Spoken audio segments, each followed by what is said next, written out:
అంటే ఆయన సాయి తేజ వాళ్ళమ్మ ఎడుతుంటే కళ్ళమ్మ నీళ్ళు వస్తున్నాయి. ఆ!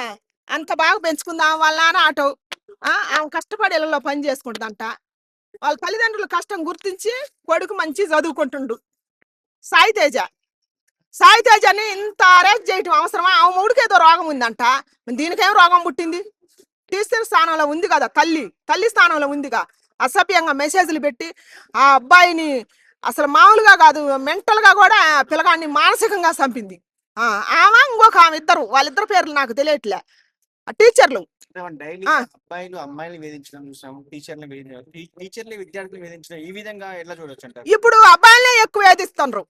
అమ్మాయిలు గాని నడికారు ఏజ్ నా ఏజ్ ఉండోళ్ళు కూడా భయంకరంగా పైశాచికత్వంగా అమ్మ స్థానంలో ఉండి కూడా అమ్మ కలంకం తెస్తారు అనమాట. ఇట్టాటి సన్నాసి ఇప్పుడు ఆ బాబు మంచి బాబు.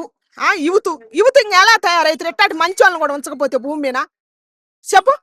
ఇట్టాటి మంచి మంచి పిల్లల్ని ఉంచకపోతే వాళ్ళు ఎట్ట చదువుకోకపోతేనే మనమే చదువుకోలేదు పారంబొకులు వేసాలు వేస్తున్నాం అంటావు. కొంతమంది వాళ్ళు ఉండి చదువుకుంటుంటేనేమో టీచర్లు ఈ టీచర్ల పైశాచికత్వం వాళ్ళని గవర్నమెంట్ నేను భయంకరంగా ఇంకొక టీచర్ ఇట్ట చేయకుండా ఇంకొక సాయి తేజ ఇలా బలి కాకుండా నేను కఠినమైన శిక్ష చేయాలని కోరుకుంటున్నా. ఆడదైనా సరే ఆమె అమ్మ స్థానంలో ఉన్నా సరే అది అమ్మ కాదు, అది బొమ్మ, అది పిశాసి. దానికి కరెక్ట్ శిక్ష వేయాలని నేను కోరుకుంటున్నా గవర్నమెంట్ని. సో అట్లా వేధించినప్పుడు ఆయన చనిపోవడం దేనికమ్మా? అంటే కోర్టు ఉంది, పోలీసులు ఉన్నాయి కదా, వాళ్ళకి అప్రోచ్ అవ్వచ్చు కదా.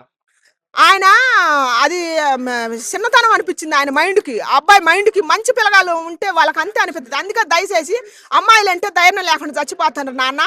మీరు అబ్బాయిలు కదా, ఇట్టాటి మీరు బయట పెట్టాలి ధైర్యంగా. మీరు మగవాళ్ళు కాబట్టి మగ పుట్టక పుట్టినందుకు మీరు అమ్మాయిలు అలాగ చచ్చిపోవద్దు. అమ్మాయిల కంటే శాతకాక చచ్చిపోతారు.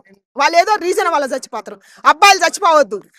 ఈ తరం యూత్ మంచి యూతున్నారు, మంచి యూతున్నారు, మంచి పిల్లగాళ్ళు. నేను దయచేసి చెబుతున్నా మన సాయి తేజకి న్యాయం జరగాలి. చచ్చిపోయినా కూడా న్యాయం జరగాలని ఆ యాజమాన్యానికే మొత్తాన్ని నేను గవర్నమెంట్ని కోరుకుంటున్నా.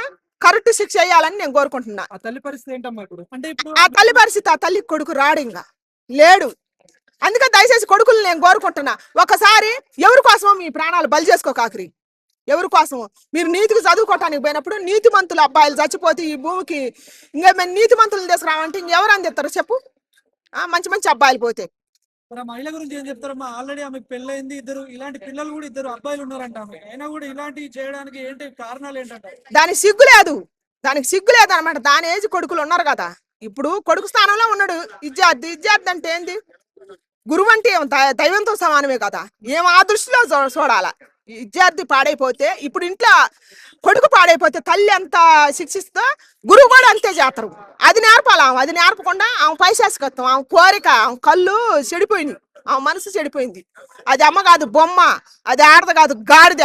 అట్టాటి దానికి గవర్నమెంట్ నేను కోరుకుంటున్నా, ఇంకొక టీచర్ ఇట్టు చేయొద్దు దయచేసి. ఎన్ని వరుస అవుతుంది అంట మళ్ళీ ఆయన అబ్బాయికి సాయి తేజ? ఇంకే వరుస అయితే వరుసవాయి లేదు. ఇప్పుడు చెల్లని ఒకడు, అక్కని ఇంకొకడు, తల్లిని ఒకటి.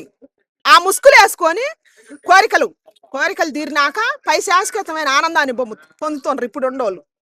కొంతమంది, అందరు కాదు నేను చెప్పేది. అయితే ఒక టీచర్ అంటే బీటెక్ స్టూడెంట్ కి తన రికార్డులు గానీ ఆ మార్కులు గానీ ఎంత ఇంపార్టెంటో మనకు తెలుసు. అవును. జీవితం మొత్తం దాని మీద